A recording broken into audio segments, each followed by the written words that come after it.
സമാധാനത്തിലുള്ള Nobel സമ്മാനം കൊതിച്ചു നടന്ന ലോകത്തുള്ള യുദ്ധങ്ങളെല്ലാം തൻ്റെ ഒരാളുടെ മിടുക്കുകൊണ്ട് അവസാനിപ്പിച്ചു എന്ന് വീമ്പ് പറഞ്ഞ് നടന്ന അമേരിക്കൻ പ്രസിഡന്റ് ഡൊണാൾഡ് ട്രംപ് ഇപ്പോഴിതാ ഒരു യുദ്ധത്തിന് നേതൃത്വം നൽകുകയാണ്. അമേരിക്കയുമായി ഒരു തരത്തിലുള്ള താരതമ്യത്തിനും അർഹമല്ലാത്ത ഒരു രാജ്യത്തിന് മേൽ സൈനിക ശക്തി പ്രയോഗിക്കുന്നു.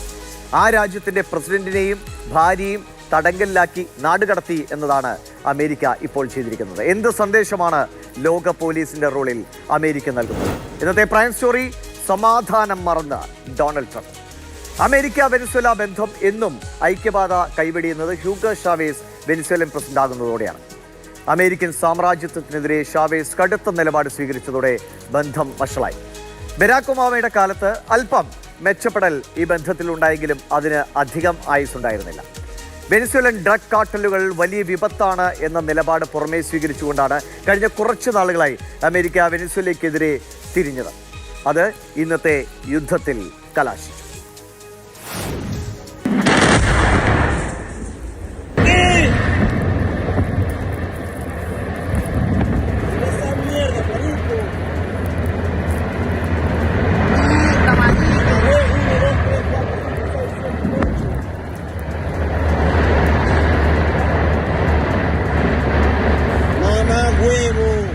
¡Qué locura! Moscaí. Mira esa mierda, explotaron allá toda esa mierda fuerte. Tú me estás explotando.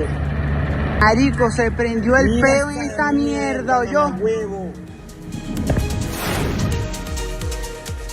Venezuelan president Nicolas മദുറോയെയും ഭാര്യയുമാണ് അമേരിക്കൻ സൈന്യം പിടികൂടിയത്. മദുറോയെ നാടുകടത്തിയെന്നാണ് ട്രംപ് പറയുന്നത്.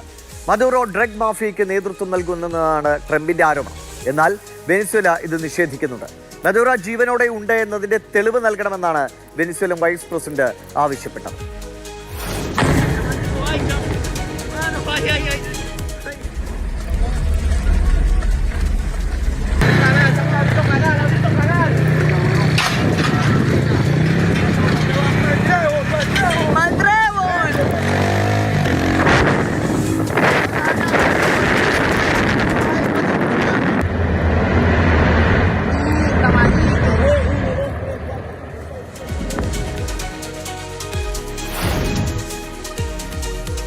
US സൈന്യത്തിന്റെ ഡെൽറ്റ ഫോഴ്സിനെ ഇറക്കിയാണ് വെനിസ്വേലൻ പ്രസിഡന്റിനെ അമേരിക്ക പിടികൂടിയത്. 1989 പനാമയിൽ നടത്തിയ ഇടപെടലിന് ശേഷം ആദ്യമായാണ് അമേരിക്ക ലാറ്റിൻ അമേരിക്കയിൽ ഇത്തരമൊരു സൈനിക നടപടിക്ക് ഒരുമ്പെടുന്നത്.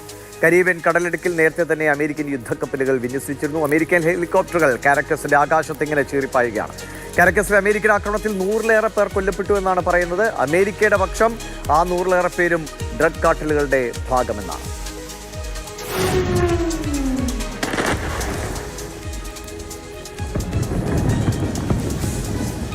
Mierda, marico, se prendió el peo en esta mierda, ¿oyó?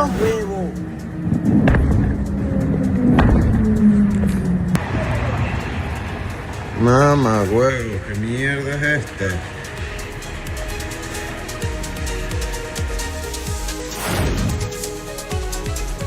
ഒരു രാജ്യത്തിന് മേൽ കടന്നു കയറി അവിടുത്തെ ഭരണാധികാരിയെ പിടികൂടുന്ന അമേരിക്കൻ തന്ത്രം ഇതാദ്യമായിട്ടല്ല. 2024 നടന്ന പൊതു തെരഞ്ഞെടുപ്പിൽ മദുറോ ജയിച്ചത് വെട്ടിപ്പിലൂടെയാണ് എന്ന് വെനിസ്വേലയിലെ പ്രതിപക്ഷം ആരോപിച്ചിരുന്നു. അന്ന് വലിയ പ്രതിഷേധങ്ങളുണ്ടായി, ഒട്ടേറെ പേർ കൊല്ലപ്പെട്ടു. ആഭ്യന്തര പ്രശ്നങ്ങൾ രൂക്ഷമായ വെനിസ്വേലയിൽ ഡ്രഗ് കാർട്ടലുകൾക്ക് വലിയ സ്വാധീനവുമുണ്ട്, അതും യാഥാർത്ഥ്യമാണ്. എന്നാൽ അതിന്റെ പേരിൽ അമേരിക്ക കടന്നുകയറ്റം നടത്തുമ്പോൾ വെനിസ്വേലയിൽ അത് എന്ത് പ്രത്യാഘാതം ഉണ്ടാക്കുമെന്നാണ് കാണേണ്ടത്. അവിടുത്തെ ജനങ്ങളെ ഒരുമിപ്പിക്കാൻ പ്രതിപക്ഷവും ഭരണപക്ഷവും ഇനി അമേരിക്കൻ നീക്കത്തെ ഉപയോഗപ്പെടുത്തുമെന്ന് കണ്ടറിയാം.